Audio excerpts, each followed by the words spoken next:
Well, spring has finally arrived here in the Northern Hemisphere, and at this time of year I tend to focus a lot more on the vegetable plot than I do on the internet, because I'd rather be outside in the open air than inside in front of a screen. However, you may take a different view. If so, this video is for you, especially if you're a Christian. There are millions of people on this planet who claim to have a personal relationship with somebody called Jesus. And each of those people, it seems, has a different Jesus in their imagination, which is where Jesus lives. A Jesus who shares all their particular values and prejudices. That's what he's there for, after all. It's how he earns his keep. So if, for example, you don't like homosexuals very much, you can be pretty sure your Jesus won't like them very much either. It's really quite amazing. It's almost as if he can read your mind. But that's Jesus for you. There's nothing he can't do, except tolerate homosexuals, apparently. As for abortion, well, don't even get him started on that subject. He's got plenty to say about abortion, although none of it actually appears in the Gospels. But don't you worry about that. He's dead against it if you are. And this is the beauty of Jesus, the magic, the miracle of Jesus, is that each of us can create him in our own image, and he can be whoever we want him to be. He's as versatile as Mr. Potato Head. As for the man who it may have all been based on, if he ever existed, he's long gone. Like Abraham Lincoln's famous axe that had both its head and handle replaced several times, yet was still as good as new. I mention this because atheists also have their own version of Jesus. Because Jesus, whether we like it or not, is a part of our culture. So yes, I have my version of Jesus, even though I don't believe in God. And my Jesus despises Christianity as the greatest swindle ever perpetrated. Indeed, if my Jesus ever came face to face with a senior clergyman or a televangelist, he'd be hard-pressed not to slap him around the room and kick him down a flight of stairs.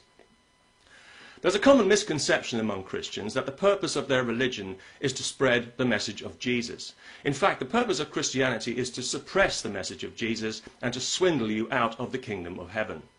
Christianity is grounded in the notion that there's something fundamentally wrong with being born a human being. Original sin. It's probably the most poisonous and self-destructive idea in human history, so naturally it's been enthusiastically embraced by clergy. Whereas Jesus seeks to empower you, clergy seek to weaken you, to make you feel small and helpless. They don't want you to consider the lilies of the field or to seek the kingdom of heaven within, because that's too much like the message of Jesus. They'd rather you focused instead on the ludicrous celestial psychodrama of God and Satan and angels and demons and hellfire, and to burden yourself with baseless guilt and morbid fear of eternal damnation. They depict this earthly life as a grubby thing to be transcended because they want you disconnected from the planet that gives you life, to feel that you're apart from nature, not a part of nature, because they don't want you grounded in any way. They want you rootless, uncertain, susceptible, while they hold out the promise of eternal salvation, access to the kingdom of heaven, no less, but only through them. As if they control the only bridge over the chasm of hellfire. And there's a toll to pay, of course there is, and the church bells ring, ka-ching, ka-ching. They might as well be selling property on Jupiter, yet they're legally allowed to get away with this fraud and to pay no taxes on the proceeds. And that's why the Catholic Church today measures its wealth in tens of billions, and if you live to be 1,000, you'll never meet a poor televangelist. Yet Jesus never asked anybody for money. Jesus never passed around a collection plate or got people to tithe part of their income to him. Everything he did for free. He had lepers and cripples lining up around the block, and not one of them had medical insurance. Can you believe the irresponsibility of those people? But Jesus didn't care. He healed them anyway, absolutely free. And when I say free, I don't mean free in a toll-free prayer line kind of way either, as in call now, free, and there'll be somebody there to pray with you and take your credit card number so that by the time you hang up, you'll be committed to making a regular monthly payment to somebody who flies around in a private jet. Not that kind of free. In exploiting Jesus to swindle humanity, they've also managed to swindle Jesus because they've stolen his name and his identity and turned it into a commercial trademark. If he ever comes back, he should sue. Now, Jesus is like Colonel Sanders. They're just using his picture. The difference is Colonel Sanders was bought out.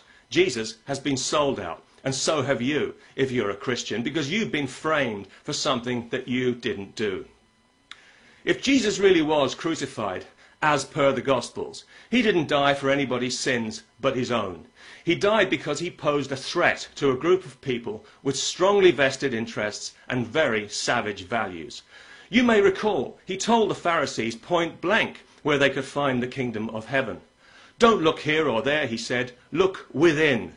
But they didn't want to hear that any more than the modern Pharisees want to hear it, because they knew very well what he meant, that the kingdom of heaven is a state of awareness in the here and now that doesn't require the stewardship of professional clergy, and that if we took his advice to seek it within, not only would we find it, we'd find the strength and the wisdom to put them and their whole blood-sucking, fear-mongering criminal racket permanently out of business.